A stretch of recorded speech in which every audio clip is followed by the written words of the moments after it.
Well, joining me now is Claire Chandler, Tasmanian Liberal Senator. Claire, great to see you. First off, what is your reaction to this new anti-Semitism action plan that I talked about at the top of the show?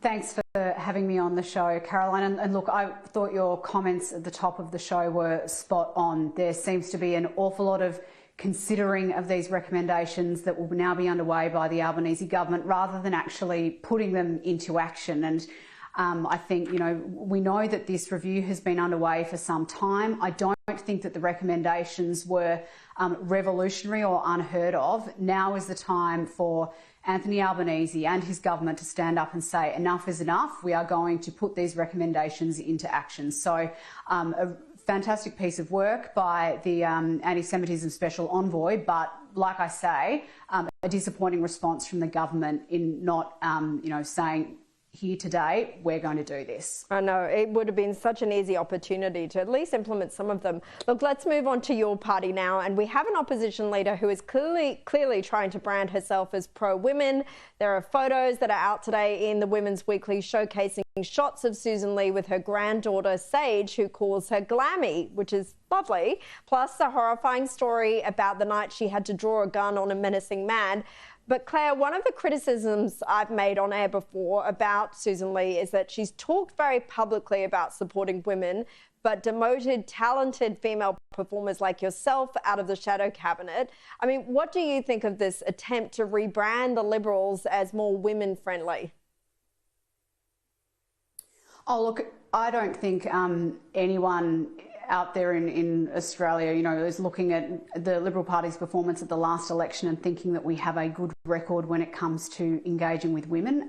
I've publicly said many, many times that the Liberal Party has to do better when it comes to engaging with women. I want to see more Liberal women in our parliaments. I want to see more Liberal women within our party. But, there are many various ways that we do that, and I know quotas have been talked about. I'm vehemently anti-quota. I think they fundamentally undermine what we as Liberals believe in, and I don't think they're the best tool that we as Liberals can use to increase our female parliamentary ranks. But in terms of the piece in the Women's Weekly that you refer to with our opposition leader Susan Lee, look, I think that's a good thing. Often I hear people criticise politicians that, we don't get to see who you really are. We don't get to see your backstory. And that's certainly true. And I think it's, entirely fair and expected that Susan would be doing some of these interviews now, sharing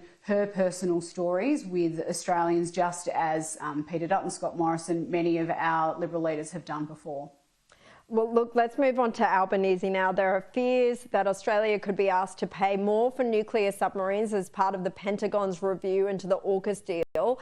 That's on top of these flagged tariffs from Trump on copper and pharmaceuticals, with the chairman of the country's biggest drugs manufacturer saying tweaks to the PBS should be considered to avoid the tariffs. Claire, as I've said many times, Albanese can't even secure one meeting with the leader of the free world, and it's looking like a very expensive failing right now.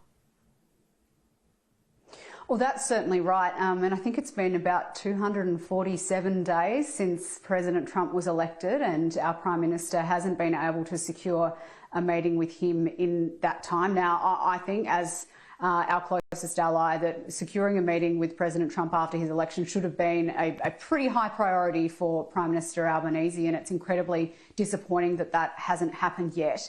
And like you say, we are now seeing the fallout from that failure to secure a meeting, and it's all very well for the Prime Minister to show up at press conferences and say, oh, this is under consideration, or we're having conversations, or we're engaging at the highest level. But the reality is we haven't engaged at the highest level because the Prime Minister hasn't been able to secure that meeting with President Trump yet. So like so many Australians, I'm concerned about what the US tariff policy is going to have on Australians and on our businesses here. But I also want to see our Prime Minister engaging with the US administration and fighting for Australian interests. And we all know that that hasn't happened yet. Oh, but he is off to China this weekend, don't forget. Just quickly, speaking of China, in a bizarre press club experience, the CEO of a major climate change charity has praised China. Yes, China, the world's worst carbon polluter. There was this. One thing you can say about the Chinese system is that China plays as a team. Then came this. And Australia spends all of our time trying to tear each other apart. That is no way to compete for Team Australia. Claire, just quickly, your response. I mean, I was as baffled by those comments as I think anyone would be. I think we all know that China is the greatest global emitter when it comes to CO2, and we have to always view what we're doing here in Australia within that context. But I think it was, a complete falsehood to try and say that China is playing its part on the global stage when we know that's not the case. I was, very confused. Yeah, I think many people were. Claire Chandler, thank you so much for your time.